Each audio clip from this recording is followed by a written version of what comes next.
Okay, so today I want to read out of the book of Job. Job is literally one of my favorite stories in the Bible. If you're not familiar with the story of Job, I would compel you to go get familiar with it, right? Just in a nutshell, Job was an upright man. He was a faithful man. He was a very wealthy man. He was one of God's favorite servants. He wasn't just anybody. He was like one of the greatest men to ever live, right? And one day Satan comes to God and he's looking for somebody to test. And God is like, have you considered my servant Job? And Satan is like, man, Job is only that way because you blessed him. You feel me? You put a hedge around him. Like, you take all that stuff away from Job, man, he going to crumble like a cookie. God is like, all right, bet. You know what I'm saying? And that's when Job's life falls apart, right? His life falls apart.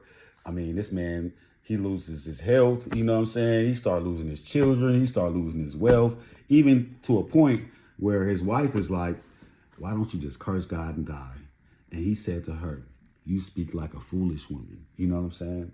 At the end, after Job was able to go through all this and pass the test, God gave him back everything double. You know what I'm saying? The reason why I'm talking about this is because sometimes in our life we're like, God, why me? You feel me? We like, it makes you lose faith in God. You get what I'm saying? It makes you feel like, did I do something to fall out of the grace of God? You know what I'm saying? Is this bad karma or whatever? No, the fact is God trusts you. You know what I'm saying? So let's start at verse 7. We on chapter 1 and verse 7. And it says, and the Lord said to Satan, from where do you come? So Satan answered the Lord and said, from going to and fro on the earth and from walking back and forth on it, right?